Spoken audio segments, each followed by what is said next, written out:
Neha Kakkar and उनके भाई Tony Kakkar को काफी टाइम से उनके सॉन्ग्स के लिए क्रिटिसाइज किया गया है कि ये लोग कितने क्रिंज गाने बनाते हैं, की वर्ड को बार बार रिपीट करते रहते हैं। But this time people are not calling them cringe, बल्कि उनके कैरेक्टर को क्वेश्चन किया जा रहा है कि भाई बहन साथ में ऐसे गाने क्यों बना रहे हैं, क्यों नेहा कक्कर अब ऐसे स्ट्रेंज परफॉर्मेंस दे रही है। सो रिसेंटली जब इन दोनों का ये गाना आया था लॉलीपॉप, तो लोगों को उसके लिरिक्स डबल मीनिंग लग रहे थे एंड और ज्यादा ऑकवर्ड इसलिए हो गया क्योंकि भाई गा रहा है एंड बहन परफॉर्म कर रही है एंड इसमें कुछ अजीब स्टेप्स भी थे, जैसे कि ये वाला जो इस गाने को और वियर्ड बना रहा था।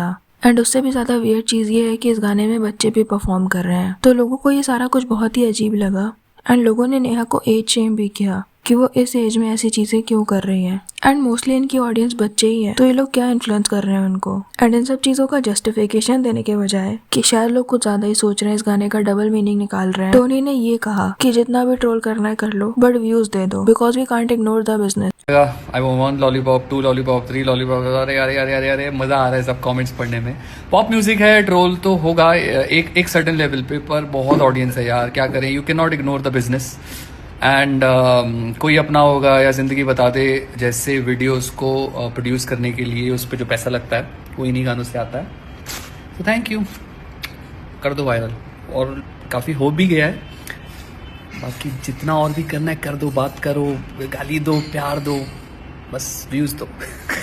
And somewhere he is right about the business part, क्योंकि इनके जितने भी क्रिंज गाने हैं, भले ही वो कितना भी ट्रोल होते हो और उनकी कितनी भी लो एफर्ट क्रिंज लिरिक्स होती हो, बट लोग व्यूज भी उन्हीं गाने को देते हैं। एंड लिरिक्स क्रिंज होती हैं बट कैची भी होती हैं, जिससे वो लोगों को याद रह जाती हैं एंड इसी वजह से ये लोग अभी तक रेलेवेंट हैं। एंड जो अच्छे सॉन्ग्स होते हैं वो कोई नहीं सुनता। इस सॉन्ग के लिए ट्रोल होने के बाद टोनी ने ये सॉन्ग पोस्ट किया था एंड इस गाने का बजट काफी कम लग रहा है, बट ये गाना जेन्युइनली बहुत अच्छा है, लॉलीपॉप से तो काफी ज्यादा अच्छा, बट इसमें व्यूज नहीं है। अब जाके इसमें कुछ 500 के पास हुए हैं। सो इसमें उनका क्या फॉल्ट है। एट दी एंड पैसा कमाना सबके लिए जरूरी होता है, कोई भी वो अंडररेटेड आर्टिस्ट बनकर नहीं रहना चाहता। जिसके गाने अच्छे तो बहुत हैं, बट बहुत ही कम लोग उसे जानते हैं। बस एक चीज खराब लगी इस सॉन्ग में कि ये पूरा सिंपैथी के लिए बनाया गया है क्लियरली, कि जो लोग उन्हें ट्रोल कर रहे हैं वो गलत कर रहे हैं, जिस ट्रोलिंग से पहले टोनी को फर्क भी नहीं पड़ रहा था। एंड डीप डाउन उन्होंने ये बिजनेस के लिए बनाया है, तो दे दो कि क्या वायरल जाएगा। सो सारा कुछ इंटेंशनली था। फिर भी इस गाने में इन लोगों ने दीपू चंद्र दास की बात की है, जिनको बांग्लादेश में मार दिया गया। एंड ये चीज थोड़ी सी अजीब लगी कि अगर आपको उनके बारे में बात करनी है तो अलग से करो। एक गाना जिसमें आप अपने लिए सिंपैथी ले रहे हो, उसमें इस टॉपिक को उठाने की क्या जरूरत है, खुद को इनोसेंट दिखाने के लिए। खैर, इस सॉन्ग में बच्चों को यूज करने की बात करें तो हमने पहले भी इस बारे में बात की है कि ये इंडस्ट्री की बड़ी ही वियर्ड चीज है।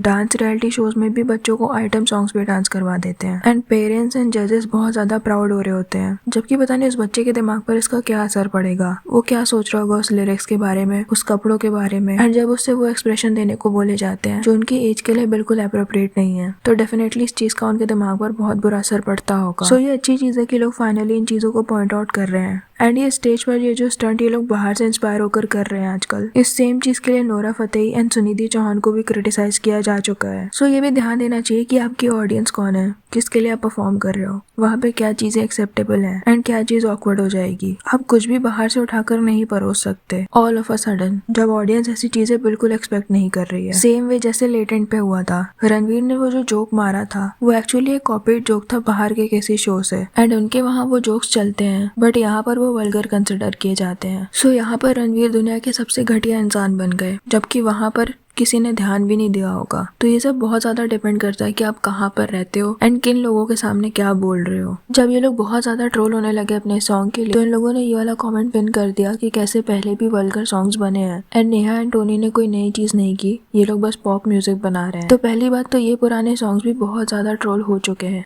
अपने टाइम पर, एंड किसी ने ये नहीं कहा कि पहले वल्गर चीजें नहीं थी। लोगों ने उसे भी क्रिटिसाइज किया है, लोग आपको भी करेंगे। You can't defend like this कि मैं गलत हूँ तो वो भी तो गलत है, तो मैं भी सही हो गया। एंड आज के टाइम में वल्गर सॉन्ग्स की बात करें तो ये कोई पहला सॉन्ग नहीं है। अभी कुछ सालों से ऐसा एक सॉन्ग तो आ ही जाता है जो वल्गर कहे जाने के लायक हो, लाइक उर्वशी रौतेला का ये सॉन्ग जिसमें एज डिफरेंस भी था और वल्गैरिटी भी थी, लोगों ने इसे बहुत ज्यादा क्रिटिसाइज किया। देन तृप्ति डिमरी का ये सॉन्ग जिसके लिए अगेन बहुत ज्यादा क्रिटिसाइज किया गया कि उनसे ऐसे स्टेप्स क्यों करवाए जा रहे, उन्हें ऑब्जेक्टिफाई किया जा रहा है। मलाइका अरोरा एंड हनी सिंह का ये सॉन्ग जिसके लिए भी अगेन बहुत ज्यादा क्रिटिसिज्म झेलना पड़ा। रकुल प्रीत एंड अजय देवगन का ये सॉन्ग जिसमें लोगों ने वल्गैरिटी तो दिखाई ही, अच्छे खासे सॉन्ग का रीमेक करके उसे खराब भी किया। पता नहीं क्यों इसमें ये सब डालना जरूरी था। सो ये कुछ चीजें ऑफेंडली की तो जा रही हैं एंड आजकल मोस्टली रीमेक्स बन रहे हैं या फिर गाना उतना कुछ खास नहीं होता, तो अटेंशन के लिए ये वियर्ड चीजें की जा रही हैं मोस्टली सॉन्ग्स में।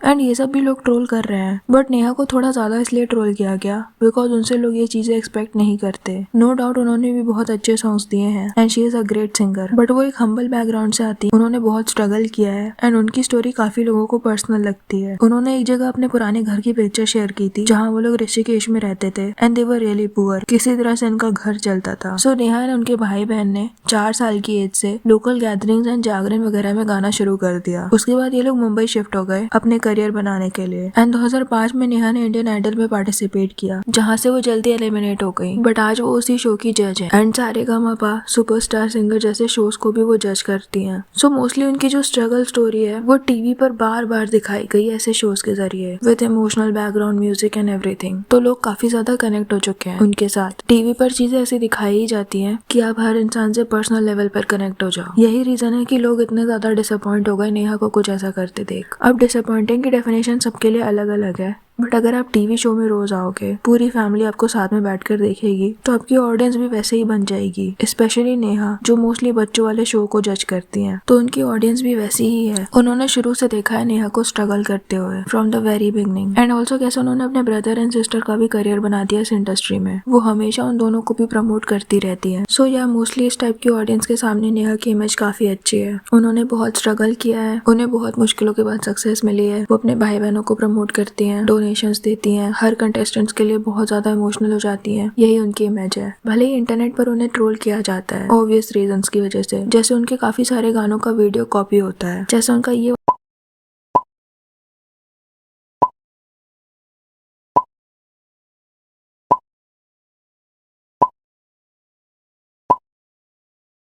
इसके अलावा लोगों को स्पेशल हेट हो जाती है उन आर्टिस्ट से जो पुराने गानों का रीमेक करते हैं एंड उसे उस लेवल पर नहीं पहुंचा पाते। एंड इसमें सबसे आगे हैं टोनी एंड नेहा कक्कर। इन लोगों ने बहुत सारे ऐसे गानों को चुराया है, जैसे कविता कृष्णमूर्ति का तू चीज बड़ी है मस्त मस्त एंड टिप टिप बरसा पानी, हिमेश रेशमिया का आशिक बनाया आपने, फाल्गुनी पाठक का याद भी आके आने लगी, लता मंगेशकर का कांटा लगा, अलका याग्निक का छम्मा छम्मा, चलती है क्या 9 से 12, सावन में लग गई आग एंड ऐसे बहुत सारे गाने हैं जिनको इन लोगों ने पूरी तरह से कॉपी किया है एंड ब्रूटली ट्रोल हुआ है इस चीज के लिए। फाल्गुनी पाठक का मैंने पायल है छनकाई भी इन लोगों ने कॉपी किया था एंड उसके लिए भी बहुत ज्यादा ट्रोल हुए थे बिकॉज ये पुराने गाने, इनके साथ लोगों की बहुत ज्यादा मेमोरीज जुड़ी हुई हैं एंड अगर आप उस गानों को उस लेवल का जस्टिफिकेशन नहीं दे सकते तो इनको खराब करना ही क्यों है। बट नेहा का कहना है कि लोग उनसे जलते हैं, they can't see her happy and successful, इसीलिए उन्हें ट्रोल कर रहे हैं। एक जगह तो उन्होंने ये भी कहा था कि जो भी गाने उन्होंने गाए हैं वो गाने पहले टॉप के आर्टिस्ट से गवाए गए हैं, बाद में उन्हें सिलेक्ट किया गया है। सो थोड़ा सा ओवर कॉन्फिडेंस भी है इन लोगों के अंदर। ये जस्टिफिकेशन सॉन्ग के लिरिक्स हो या फिर नेहा की बातें, इसमें कहीं ना कहीं ओवर कॉन्फिडेंस भी झलकता है। कुछ गाने डेफिनेटली इन लोगों ने दिए हैं अच्छे, बट इसका मतलब ये नहीं है कि they are the best and India के सारे टॉप मोस्ट सिंगर्स के अलावा इन्हें चूज किया जाएगा। सो क्या लगता है आपको इस बारे में? कमेंट सेक्शन में जरूर बताना। वीडियो पसंद आया तो लाइक कर देना और ऐसी और वीडियोस के लिए विचार को सब्सक्राइब कर देना।